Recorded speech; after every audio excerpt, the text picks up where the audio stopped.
हाय viewers, fitter fabricator में आपका स्वागत है। मेरा नाम अरशद अली है। दोस्तों, पिछले वीडियो में मैं आपको सपोर्ट के बारे में बताया था। उसमें मैं आपको बताया था कि सपोर्ट क्या होता है और सपोर्ट का इम्पोर्टेंस क्या होता है, इसे पाइप में क्यों लगाया जाता है, इन सबों के बारे में आपको बताया था। और फिर मैं आपको लास्ट में ये भी बताया था कि आगे आने वाली वीडियो मैं सपोर्ट पर बनाऊंगा। तो चलिए इसी सीरीज़ को मैं आगे बढ़ाते हुए आज के इस वीडियो में मैं आपको वियर पैड के बारे में बताता हूं। दोस्तों, वियर पैड भी एक सपोर्टिंग एलिमेंट होता है। इसे पाइप में डायरेक्टली लगाया जाता है। तो आज के इस वीडियो में हम देखेंगे कि वियर पैड क्या होता है, वियर पैड को कैसे पाइप में लगाया जाता है, वियर पैड फैब्रिकेट करने का क्या फार्मूला होता है और उसे कैसे अप्लाई करना है, ये प्रोसेस हम देखने वाले हैं। वियर पैड को आइसोमेट्रिक ड्राइंग में कैसे देखेंगे, वियर पैड का कोडिंग क्या होता है, उसे कैसे पढ़ा जाता है, वियर पैड को सपोर्ट ड्राइंग में कैसे देखेंगे, उसे कैसे पढ़ा जाता है, ये सब हम आज के इस वीडियो में देखने वाले हैं। फिर हम ये भी देखने वाले हैं कि आइसोमेट्रिक ड्राइंग को देखकर हम ये कैसे पता लगाएंगे कि वियर पैड कहाँ पर लगेगा और कैसे लगेगा।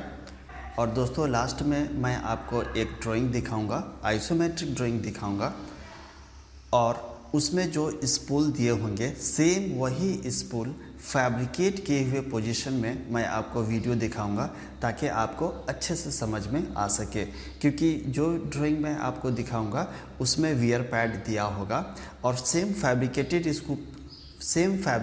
स्पूल में भी वियर पैड लगा होगा। तो इस तरह से अगर आप रिलेटिव स्टडी करेंगे, आइसोमेट्रिक ड्राइंग देखेंगे, फिर उसका फैब्रिकेटेड स्पूल को देखेंगे, तो इस तरह से आपके जहन में बहुत ही अच्छे तरीके से ये वीडियो समझ में आ जाएगा।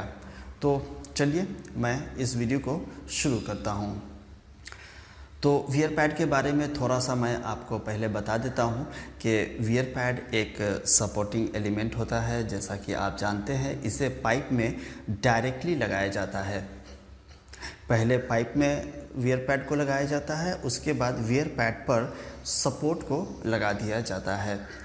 ऐसा इसलिए किया जाता है कि मान लीजिए कोई पाइप है जिसका शेड्यूल 10 है या 20 है या 30 है, तो इस तरह के पाइप का जो थिकनेस होता है वो काफ़ी कम होता है।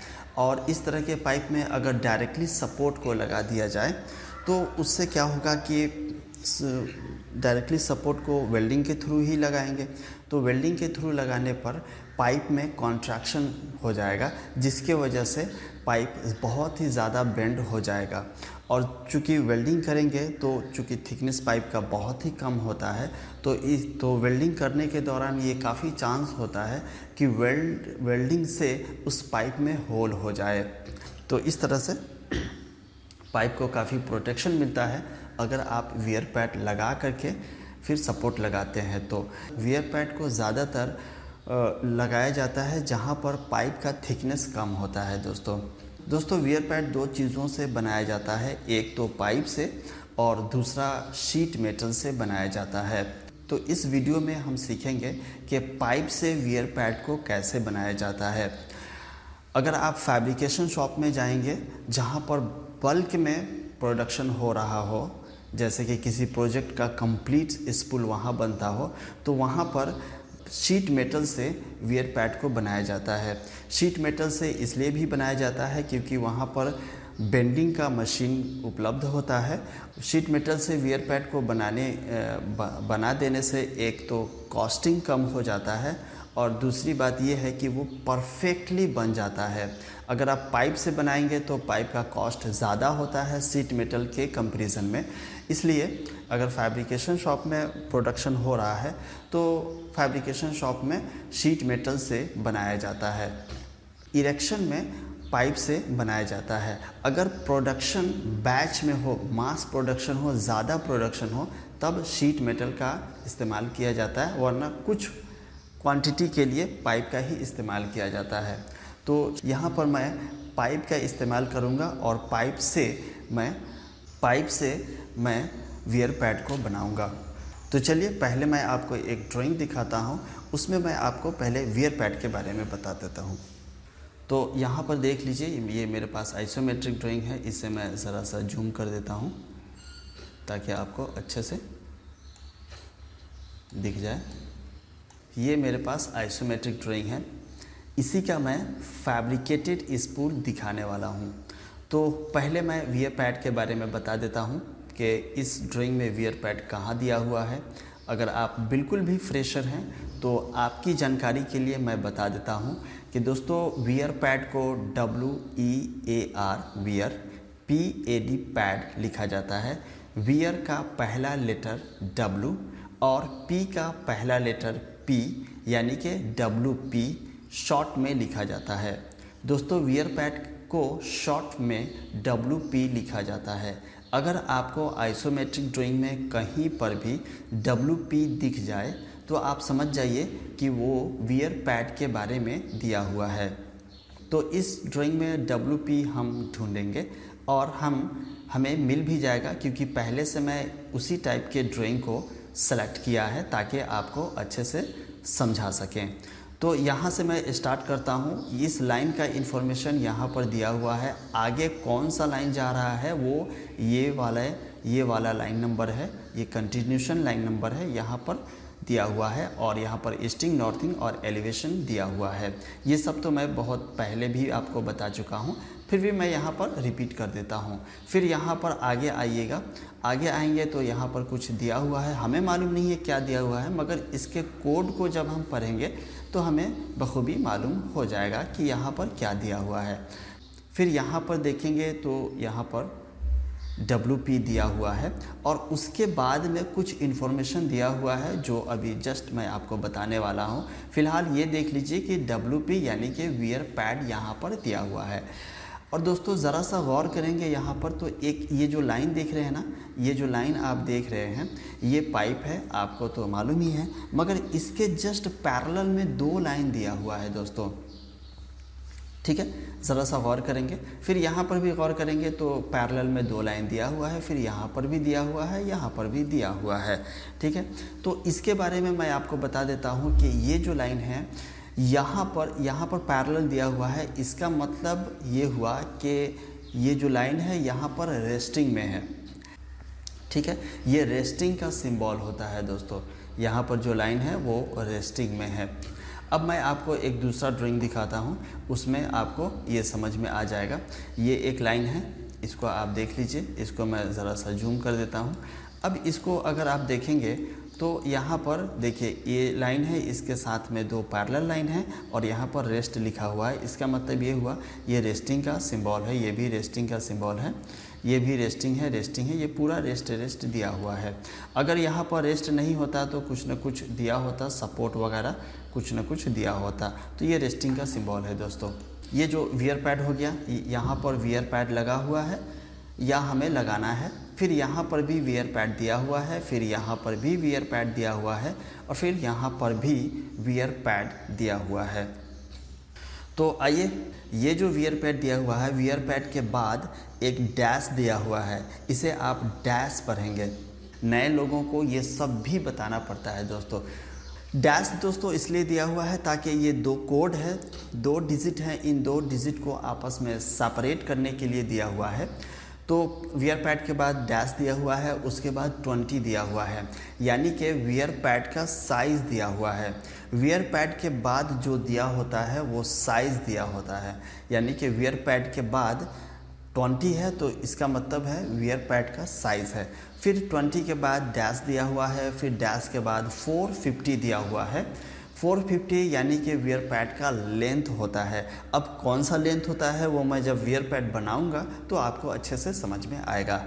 यहाँ पर 450 है, उसके बाद डैश के बाद फिर 450 के बाद डैश है, डैश के बाद CS लिखा हुआ है, यानी कि कार्बन स्टील, यानी कि वियर पैड का जो मटेरियल होगा वो कार्बन स्टील का होगा।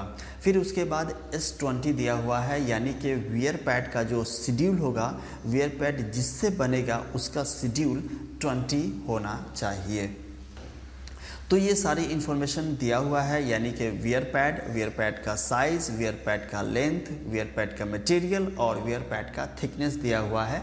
इसी इन्फॉर्मेशन से हम वियर पैड को फैब्रिकेट कर सकते हैं। दोस्तों, जो लोग ज़्यादा एक्सपीरियंस वाले होते हैं उनको इस लाइन का साइज़ ढूंढने की ज़रूरत नहीं होती है। वैसे इस लाइन का जो साइज़ है इसे ढूंढने के लिए बेस्ट तरीका तो ये है कि आप पाइप में, चूँकि ये पाइप है तो पाइप वाले सेक्शन में जाइए और वहाँ पर पाइप का जो साइज़ दिया हुआ है वही साइज़ इस पाइप का होगा। ये ढूंढने का तरीका है। मगर जो लोग एक्सपीरियंस वाले होते हैं वो यहीं से ढूंढ लेते हैं, क्योंकि वियर पैड का जो साइज़ होगा, अगर मैं इस तरह से कहूँ कि पाइप का जो साइज़ होगा वही वियर पैड का भी साइज़ होगा।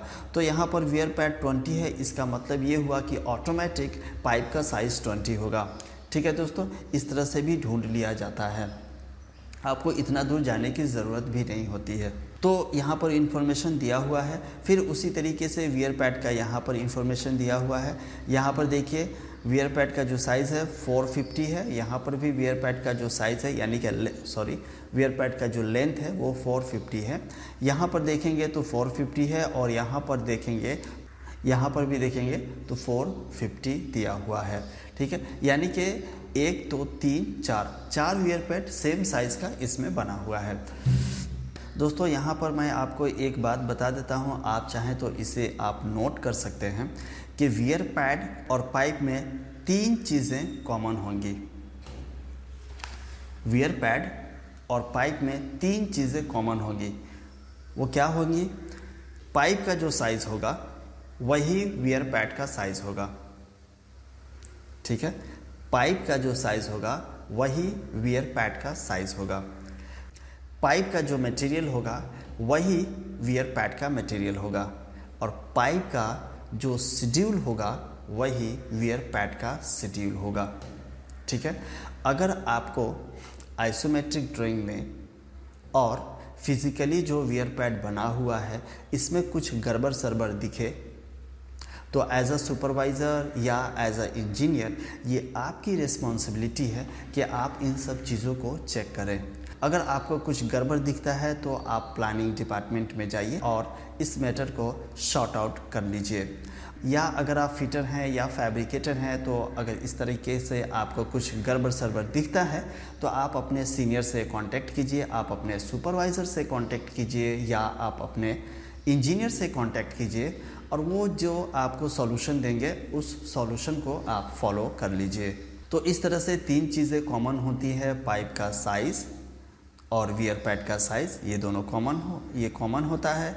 उसके बाद पाइप का मटेरियल और वियर पैड का मटेरियल और पाइप का शेड्यूल और वियर पैड का शेड्यूल, ये 3 चीज़ें कॉमन होती हैं। इसे आप अच्छे से देख करके वियर पैड को इंस्टॉल किया कीजिए या वियर पैड को फैब्रिकेट किया कीजिए। अब आइए तो ये ड्राइंग तो आपने देख लिया, अच्छे तरीके से आप देख लीजिए। सेम इसी ड्राइंग का स्पूल ऑलरेडी फैब्रिकेटेड है साइट पर, वो मैं आपको ज़रा सा दिखा देता हूँ ताकि आपको और अच्छे से समझ में आ सके।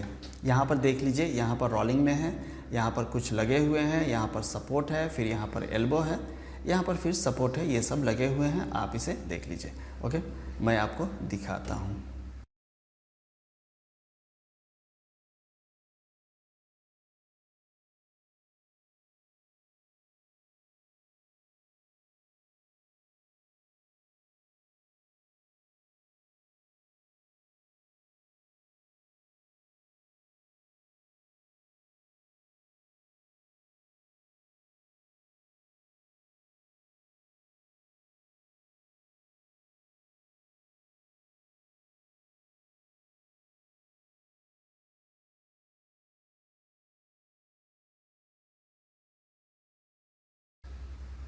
ये सपोर्ट लगे हुए हैं, ये जो है ना, ये भी कंपोनेंट लगे हुए हैं, यहाँ पर रोलिंग है और यहाँ पर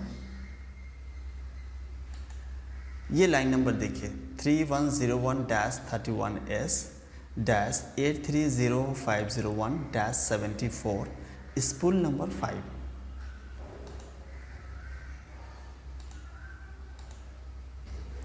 और ये जो ड्राइंग है इसका लाइन नंबर तो मैंने हटा दिया है, हाँ है सॉरी 3101-31S 830501-74, ठीक है। दोनों का लाइन नंबर सेम है 50174 83050174 स्पूल नंबर 5 और यहाँ पर स्पूल नंबर ये 5, यानी कि यही स्पूल है, यहाँ पर टैग लगा हुआ है। तो ये स्पूल यहाँ तक फैब्रिकेट है दोस्तों, जॉइंट नंबर 7 अभी हुआ नहीं है, यहाँ तक फैब्रिकेट है, ठीक है। तो अब आइए मैं जल्दी जल्दी एक वियर पैड को फैब्रिकेट कर लेता हूँ, ताकि जो वीडियो जिस टॉपिक पर मैं वीडियो बना रहा हूँ वो ताकि मैं जल्दी से आपको बता सकूँ। तो वियर पैड को फैब्रिकेट करने के लिए आप पाइप का सिलेक्शन कर लीजिए, चूँकि मैं पाइप से ही बनाने वाला हूँ। यहाँ पर देखिए वियर पैड के बाद 20 है, यानी कि 20 इंची का मुझे पाइप लेना है। उसके बाद 450 है, यानी कि वियर पैड का जो लेंथ है वो 450 लेना है। उसके बाद CS है, यानी कि जो पाइप हम लेंगे वो कार्बन स्टील का होना चाहिए। और यहाँ पर S20 है, यानी कि शेड्यूल 20 का पाइप होना चाहिए। पाइप का साइज़ 20 लेना है, 20 इंची लेना है, कार्बन स्टील का लेना है और शेड्यूल 20 का लेना है। इस तरह का आप पाइप एक ले लीजिए जिसका मिनिमम लेंथ 450 mm होना चाहिए, क्योंकि यहाँ पर वियर पैड का जो लेंथ है वो 450 है। मैं पाइप ले लेता हूँ, 1 मिनट। तो दोस्तों यहाँ पर मैं एक पाइप को ले लिया है और ये 20 इंची का पाइप है। आप इसका OD को देख सकते हैं। OD अगर 20 इंची का निकालेंगे तो 508 आएगा। तो आप 20 इंची का एक पाइप को ले लीजिए। यहाँ पर दिया हुआ है 450 mm लेंथ वियर पैड का। तो ये पाइप का जो लेंथ है वो मिनिमम 450 mm का होनी चाहिए। मेरे पास यहाँ पर पाइप बहुत ही बड़ा है, तो मैं यहाँ से 450 mm लेंथ का पाइप को कटिंग करूँगा। सबसे पहले मैं इसे रोटेट कर दिया हूँ और रोटेट करने के बाद मैं इसे कटिंग करूँगा। दोस्तों आप 20 इंची का पाइप लेंगे तो उसमें सीम ज़रूर होगा, क्योंकि 14 इंची और 14 इंची से ऊपर जितना आप जाएंगे तो वहाँ पर सीम पाइप आपको मिलेगा। तो सीम पाइप अगर आपको मिलेगा तो सीम जो है वो वियर पैड के अंदर नहीं आनी चाहिए, आप इसे ध्यान दें। सीम वाले जो एरिया है उसे आप वेस्टेज के तौर पे आप निकालें और विदाउट सीम वाला जो एरिया है उसे आप वियर पैड में कंसीडर करें, वियर पैड उस एरिया को आप बनाएं, ठीक है दोस्तों। तो पहले मैं 450 mm इस पाइप को कटिंग करूँगा, 450 mm पाइप को कटिंग करूँगा और कटिंग करने के बाद उस पाइप को फिर मैं वियर पैड बनाऊँगा। तो मैं कटिंग करके इसे सेपरेट कर लिया हूँ, आप भी कटिंग कर लीजिए। कटिंग करने के लिए बहुत सारे लोग ग्राइंडिंग मशीन से कटिंग करते हैं और बहुत सारे लोग कटर से कटिंग करते हैं, यानी गैस कटर से कटिंग करते हैं। वहाँ पर जो भी सुविधा हो आप उस सुविधा का इस्तेमाल कीजिए और इसे कटिंग कर लीजिए। तो चूँकि सीम को यहाँ पर देखिए, सीम को मुझे बचाना है, यानी कि सीम को हमें एज अ वेस्टेज यूज़ करना है। तो सीम के जस्ट ऊपर 100 mm आप ले सकते हैं, या 100 mm सही है, 100 mm आप ले करके मार्किंग कर लीजिए। मैंने यहाँ पर मार्किंग कर लिया है। अब यहीं से मैं आर्क लेंथ निकालूंगा, आर्क लेंथ यहीं से मैं निकालूंगा। तो आर्क लेंथ कैसे निकालने का है वो मैं आपको बता देता हूँ। इसका एक फॉर्मूला होता है दोस्तों। तो आर्क लेंथ निकालने का सबसे बेस्ट फार्मूला होता है और ये हर जगह यूज़ हो जाता है। आप कितने भी डिग्री का आर्क लेंथ निकालना हो आप यहाँ से निकाल सकते हैं। तो देखिए, अगर आइसोमेट्रिक ड्राइंग में पाइप का जो सर्कमफ्रेंस है वो नहीं दिया हुआ है तो ज़्यादातर केसेस में 120 डिग्री लिया जाता है। अगर आइसोमेट्रिक ड्राइंग में कुछ इन्फॉर्मेशन नहीं दिया हो कि आर्क लेंथ हमें कितना लेना है, यानी कि वियर पैड का ये वाला जो लेंथ होता है, ये वाला सर्कमफ्रेंस वाला, ये कितना लेना है, तो आप 120 डिग्री ले लीजिए उसका डिग्री, यानी कि वियर पैड का डिग्री। तो 120 डिग्री में आर्क लेंथ कितना आएगा, यही फॉर्मूला मैं लगाने वाला हूँ। तो सबसे पहले आर्क लेंथ मैं लिख देता हूँ। आर्क लेंथ का फॉर्मूला होता है pi into D into theta upon 360, और डी यानी कि पाइप का जो डायमीटर है वो आप डायमीटर यहाँ पर ले लेंगे, और थीटा थीटा का मतलब ये हुआ कि आप कितने डिग्री में वियर पैड को बनाने वाले हैं। कहीं कहीं पे 180 डिग्री में भी वियर पैड बनाए जाते हैं, कहीं पे 120 डिग्री में बनाए जाते हैं, as per drawing requirement. Drawing में यहाँ पर कुछ भी नहीं दिया हुआ है तो मैं 120 डिग्री मानूंगा, तो इस फॉर्मूले में मैं थीटा के जगह पे 120 डिग्री लिखूँगा। काफ़ी सारे लोग क्या करते हैं, वो पाई, तो चूँकि पाई है, डी को डी और थीटा के जगह पे 120 डिग्री लिखते हैं, 120 लिखते हैं और यहाँ डिवाइडेड बाई 360। अब 120 डिवाइडेड बाई 360 ये कटेगा 3 टाइम्स से, तो पाई बाई 3 इंटू डी। काफ़ी लोग ये फॉर्मूला याद रखते हैं, पाई बाई 3 इंटू डी। दोस्तों ये पाई बाई 3 इंटू डी ये वैलिड है, कब वैलिड है, जब आपको वियर पैड 120 डिग्री में बनाना है तभी ये वैलिड है। ठीक है दोस्तों, अगर किसी और डिग्री में बनाना है तो ये आपका फॉर्मूला वैलिड नहीं है। तो मेरी आपसे रिक्वेस्ट है कि आप अगर हो सके तो आप इस तरीके ये वाला जो फॉर्मूला है इसे आप याद रखें, यानी कि pi into D into theta upon 360। इससे क्या बेनिफिट होगा कि आपको किसी भी डिग्री का आर्क निकालना हो, किसी भी डिग्री का आर्क लेंथ निकालना हो तो आप इससे आसानी से निकाल सकते हैं। तो उम्मीद है कि सबों के पास कैलकुलेटर होगा ही होगा। अगर कैलकुलेटर नहीं होगा तो मोबाइल तो ज़रूर होगा, और मोबाइल में भी कैलकुलेटर होता है। तो मोबाइल में कैलकुलेटर होता है तो यहाँ पर मैं वैल्यू को पुट करता हूँ, पाई इंटू डी यानी कि पाइप का डायमीटर 20 इंची का होता है 508 इंटू थीटा 120 डिग्री में रख दिया और डिवाइडेड बाई 360 कर दिया, यानी कि पाई बाई 3 इंटू 508। आप इसे कैलकुलेटर से कैलकुलेट कीजिए और मुझे बताइए कि कितना डिग्री यह हुआ। आप कैलकुलेटर से कैलकुलेट कर लीजिए और यहाँ पर आर्क लेंथ आप निकाल लीजिए। तो आप इसे अगर कैलकुलेट करेंगे तो आपका वैल्यू आएगा 532.19। मैं इसे लेता हूँ 532। दोस्तों एक यहाँ पर इम्पोर्टेंट बात मैं आपको बता देता हूँ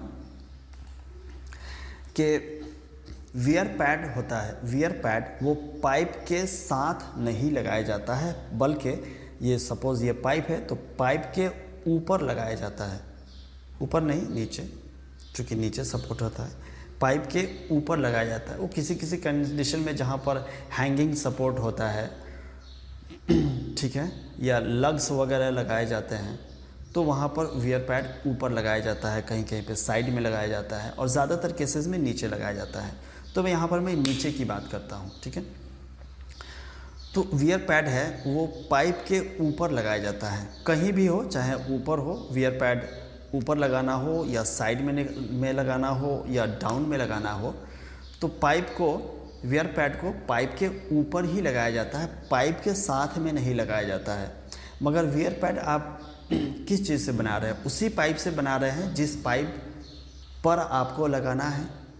तो उस कंडीशन में क्या होता है कि वियर पैड को उसके ऊपर लगाते हैं तो उसका जो ओडी होता है वो थोड़ा सा बड़ा हो जाता है, थोड़ा सा बड़ा होता है। तो अक्सर आपको ये देखने को मिला होगा कि जैसे ही आप वियर पैड को पाइप के ऊपर लगाएंगे तो वियर पैड हल्का सा ऊपर उठ जाता है, पाइप के ऊपर वो कंप्लीट नहीं बैठ पाता है, ठीक है दोस्तों। या अक्सर आपको ये फेस होता होगा कि वियर पैड छोटा हो जाता है, वियर पैड छोटा हो जाता है, क्योंकि वो इसलिए होता है क्योंकि पाइप के ऊपर आप लगा रहे हो, पाइप का ओडी अब ये ज़्यादा हो गया। आप तो सेम उसी ओडी का काटे थे ना 508 का, मगर जिस पर आप लगा रहे हो, चूँकि आपके वियर पैड में थिकनेस है, वही थिकनेस की वजह से पाइप का ओडी अब ज़्यादा हो गया, जहाँ पर आप लगा रहे हो उसका ओडी ज़्यादा हो गया, इसलिए आपको वियर पैड हल्का सा छोटा, आपको मेजरमेंट करेंगे तो छोटा हो जाएगा। तो इससे बचने के लिए आप क्या कीजिए, आप ज़्यादा काटिए, 15 से 20 mm आप ज़्यादा वियर पैड को काटिए। अगर आप ज़्यादा काटेंगे और फाइनल मेजरमेंट करेंगे तो थोड़ा सा ज़्यादा ही होगा मगर कम नहीं होगा। वियर पैड में 10 mm, 15 mm, 20 mm कोई मायने नहीं रखता है। अगर ज़्यादा हो जाए तो भी कोई दिक्कत नहीं है, अगर कम हो जाए तो थोड़ा सा दिक्कत हो सकता है। आप ज़्यादा ही मेज़रमेंट लेकर के वियर पैड को काट लिया कीजिए, क्योंकि वियर पैड फिर छोटा हो जाएगा तो फिर आपको काफ़ी दिक्कत हो जाएगा। तो इसलिए आप 10 mm से लेकर के 15 mm या 20 mm तक आप ज़्यादा काट लिया कीजिए और फिर उसे आप फैब्रिकेट कर लिया कीजिए। ठीक है दोस्तों, तो यहाँ पर वियर पैड ड्रॉ करूँगा 532। मैं 532 ही ड्रॉ कर रहा हूँ। आप कम से कम 10 mm इसमें ऐड कर लेंगे तो 542 mm आप ड्रॉ कर लीजिए और मेज़रमेंट कर लीजिए। यहाँ पर मैं 532 mm ही मेज़रमेंट करूँगा, तो मैं मेज़रमेंट करता हूँ। देखिए, मैं वियर पैड ऑटोकैड पे मेज़रमेंट करता हूँ। ऑटोकैड पे बनाना काफ़ी इजी होता है। आप फिज़िकली जब आप बनाएंगे तो आपको काफ़ी परेशानी झेलना पड़ेगा शुरुआती स्टेज में। बाद में धीरे धीरे आपको जब प्रैक्टिस हो जाएगा तो आप काफ़ी ईज़िली इसे मेज़रमेंट कर लेंगे और इसे फैब्रिकेट भी कर लेंगे। तो मैं यहाँ पर आर्क लेंथ ड्रॉ कर रहा हूँ और आर्क लेंथ ड्रॉ करने के बाद जहाँ पर मेरा आर्क लेंथ ड्रॉ हो जाएगा फिर वहाँ पर एक स्ट्रेट लाइन मैं मार्किंग करूँगा, ताकि वही मेरा आइडेंटिफिकेशन लाइन हो और वहीं से मैं कटिंग करूँगा। एक स्ट्रेट लाइन को मैं ड्रॉ कर रहा हूँ, आप देख लीजिए। यही 2 लाइन है, यही 2 लाइन पर हमें कटिंग करना है और कटिंग कर लेंगे तो हमारा वियर पैड तैयार हो जाएगा। जैसे ही आप कटिंग करेंगे, कटिंग करने के बाद सब कुछ फिनिशिंग कर लेंगे, चूँकि वेल्डिंग या चूँकि कटिंग करने के बाद काफ़ी अजीब सा दिखता है, आप उसे अच्छे से ग्राइंडिंग मशीन से ग्राइंडिंग कर लेंगे तो आपको एक खूबसूरत सा वियर पैड देखने को मिलेगा। और वियर पैड इस तरह से तैयार हो जाएगा। और इसमें एक फ़ाइनल पॉइंट रह गया है जो मैं अभी आपको बता देता हूँ। वियर पैड आपका तैयार हो जाएगा तो फिर आपको आपको एक होल देना होगा वियर पैड में। और होल इसलिए दिया जाता है दोस्तों, चूँकि होल एक मामूली होल होता है मगर उसका बहुत ही ज़्यादा काम होता है दोस्तों। अगर वियर पैड में होल नहीं है तो फिर काफ़ी मुश्किल हो जाता है वेल्डर के लिए, और वियर पैड विदाउट होल का एक्सेप्ट ही नहीं होगा, क्लाइंट एक्सेप्ट ही नहीं करेगा। तो होल काफ़ी इम्पोर्टेंट है, होल को देना आप ना भूलिए, क्योंकि होल नहीं देंगे तो फिर पाइप ख़राब हो जाएगा, पाइप के अंदर काफ़ी गैस भर जाएगा और फाइनल वेल्डिंग भी सही से नहीं हो पाएगा, बाद में ख़राब हो जाता है, पाइप ही ख़राब हो जाता है दोस्तों। इसलिए होल बहुत ही ज़रूरी है। तो इस तरह से काफ़ी इजी है वियर पैड को फैब्रिकेट करना। मैंने शुरुआती स्टेज में जो पॉइंट्स बताए हैं उसे आप अच्छे से याद रखिएगा, क्योंकि इंटरव्यू में आपके पास कुछ न कुछ बोलने के लिए होनी चाहिए। तो ये सब चीज़ों को आप याद रखेंगे तो आपके नॉलेज में बहुत सारी चीज़ें होंगी जिसे आप एक्सप्लेन करने में आपको काफ़ी आसानी होगी। काफ़ी सारे सब्सक्राइबर हैं जो मुझसे ये बार बार क्वेश्चन करते हैं कि सर आप इंटरव्यू से रिलेटेड क्वेश्चन आप हमें बताइए, इंटरव्यू में क्या क्या क्वेश्चन पूछा जाता है। दोस्तों यकीन मानिए, मैं इंटरव्यू पर क्वेश्चन बना सकता हूँ, उसका जवाब भी मैं दे सकता हूँ, मगर वो मेरा जवाब होगा और पार्टिकुलरली किसी एक क्लाइंट के आगे मेरा जवाब होगा। अगर क्लाइंट चेंज होता है तो सवाल भी चेंज हो जाते हैं, प्रोजेक्ट चेंज होता है तो सवाल भी चेंज हो जाते हैं। खैर जो भी हो, कोई क्लाइंट चेंज हो या प्रोजेक्ट चेंज हो, आपका जो फंडामेंटल है वो आप स्ट्रॉन्ग रखिए। एक्सपीरियंस पर्सन की तरह आप बात किया कीजिए, चाहे क्लाइंट कोई भी हो, प्रोजेक्ट कोई भी हो। एक्सपीरियंस पर्सन वाले लोग इसी तरीके से बात करते हैं। अगर आप वियर पैड जो कि एक मामूली सा सपोर्टिंग एलिमेंट है, इसके बारे में अगर आप मेरे से बात करेंगे तो मैं काफ़ी देर तक इसी पर ही चर्चा कर सकता हूँ, क्योंकि इस पर मैं फिज़िकली इसे देखा हूँ, इसके साथ कई साल मैं गुजारा हूँ। तो इसमें जो मुझे डाउट्स थे वो सारे क्लियर किया। इसमें क्या क्या टेक्निकल स्पेसिफिकेशन है वो मैं जानता हूँ, इसमें क्या क्या प्रिकॉशन करना है वो सब मैं जानता हूँ, और वही सब मैं यहाँ पर आपके साथ शेयर किया हूँ। तो अगर कोई भी क्लाइंट आपसे पूछे वियर पैड क्या होता है तो वियर पैड के बारे में बता देंगे, और वियर पैड के बारे में तो बताएंगे ही बताएंगे, वियर पैड के साथ और भी क्या क्या है, जैसे कि होल के बारे में मैं आपको बताया। अगर कोई क्लाइंट सिर्फ वियर पैड के बारे में पूछता है तो आप सिर्फ वियर पैड के बारे में तो बताइए, मगर होल के बारे में भी बताइए। काफ़ी लंबा चर्चा कर दीजिए ताकि उसको समझ में आ जाए कि ये वाकई में एक्सपीरियंस वाले पर्सन है। वियर पैड में होल अगर नहीं देंगे तो क्या फ़र्क पड़ेगा। अब वियर पैड कहाँ पर जनरली लगाया जाता है, क्या शेड्यूल 120 का पाइप है उसमें वियर पैड लगाएंगे, उसमें वियर पैड की ज़रूरत नहीं है। शेड्यूल 20, शेड्यूल 10, शेड्यूल 30 इसमें वियर पैड की ज़रूरत है। वियर पैड अगर नहीं लगाएं तो क्या फ़र्क पड़ सकता है, वियर पैड किस किस डायरेक्शन में लगता है, ये सब भी आपको मालूम होनी चाहिए। वियर पैड सिर्फ डाउन में नहीं लगता है बल्कि साइड में भी लगता है, ऊपर भी लगता है, वर्टिकल में भी लगता है। वर्टिकल में यानी कि वर्टिकल पाइप है तो उसमें साइड में लगेगा। वो सब आपको नॉलेज होनी चाहिए, ठीक है। वो सब धीरे धीरे मैं आपको हर एक वीडियो में कुछ ना कुछ ऐसा कुछ बता दूंगा जो आपको इंटरव्यू में बोलने के लिए पॉइंट्स आपको मिल जाएंगे। तो यहाँ पर देखिए, होल क्रिएट करने के लिए, वियर पैड का होल क्रिएट करने के लिए जनरली ज़्यादातर केसेस में इधर से 50 mm और ऊपर से 50 mm का मार्किंग कर लीजिए, और वहाँ पर जो स्क्वायर वहाँ से लाइन आप ड्रॉ कीजिएगा। तो जहाँ पर इंटरसेक्ट कर रहा है लाइन वहाँ पर आप होल क्रिएट कर लीजिए। होल भी दिया होता है ड्राइंग में, अगर नहीं दिया हो तो सपोर्ट ड्राइंग देखिए उसमें दिया होगा। वहाँ ज़्यादातर 6 mm, जनरली 6 mm का होल होता है। तो यहाँ पर मैं मार्किंग कर लेता हूँ 50 mm राइट डायरेक्शन में और 50 mm अप डायरेक्शन में, और जहाँ पर हमारा लाइन इंटरसेक्ट करेगा, जहाँ पर एक दूसरे को काटेगा, उसी पॉइंट पर पहले मैं सेंटर पंच से हल्का सा पॉइंट मार दूंगा। क्यों? क्योंकि वहाँ पर ड्रिल करने पर हमारा ड्रिल का जो बिट है वो इधर उधर डायरेक्शन में ना जाए। देखिए, ये छोटा छोटा तरीका है जो मैं आपको बता रहा हूँ। देखिए, मैं यहाँ पर होल क्रिएट कर रहा हूँ।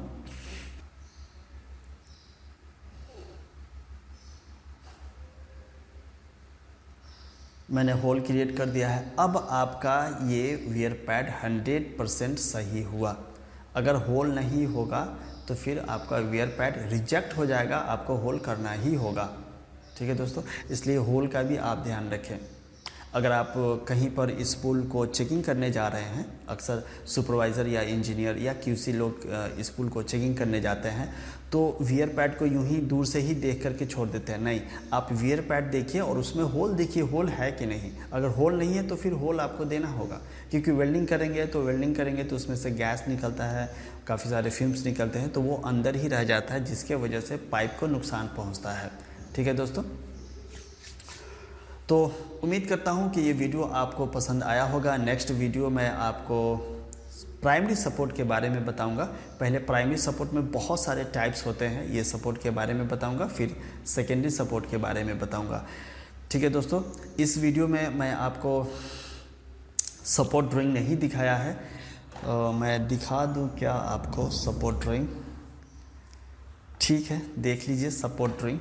मैं आपको सपोर्ट ड्राइंग के बारे में भी बताऊंगा। यहाँ पर देखिए सपोर्ट ड्राइंग है, यहाँ पर प्राइमरी सपोर्ट वियर पैड का कोडिंग होता है WP, जो मैं आपको बताया था, और यहाँ पर ये दिया हुआ है, ये फ्रंट व्यू है, ये साइड व्यू है, और वियर पैड के बारे में दिया हुआ है, ठीक है दोस्तों। ये जो लेंथ है वो मैं लेंथ बता रहा हूँ L, ये वियर पैड के बारे में दिया हुआ है। देखिए, मैंने यही आपको कहा था कि अगर वियर पैड का जो आर्क लेंथ है आइसोमेट्रिक ड्राइंग में नहीं दिया हुआ है तो आप सपोर्ट ड्राइंग में देखिए। यहाँ पर देखिए, यहाँ से लेकर के यहाँ तक 60 डिग्री ±5, ठीक है, 5 डिग्री ज़्यादा या 5 डिग्री कम।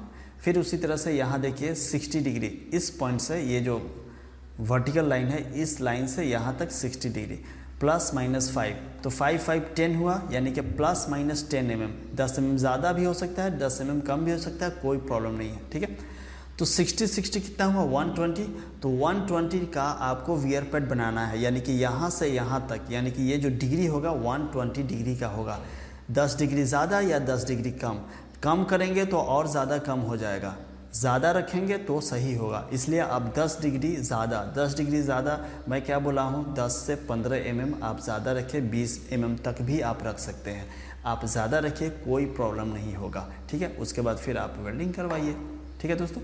तो इस तरीके से आप धीरे धीरे स्टडी करेंगे तो आपको सब कुछ आसानी से समझ में आ जाएगा। उम्मीद करता हूं कि दोस्तों वीडियो आपको पसंद आया होगा। दोस्तों वीडियो पसंद आया तो आप इसे अपने दोस्तों में ज़रूर शेयर कीजिए।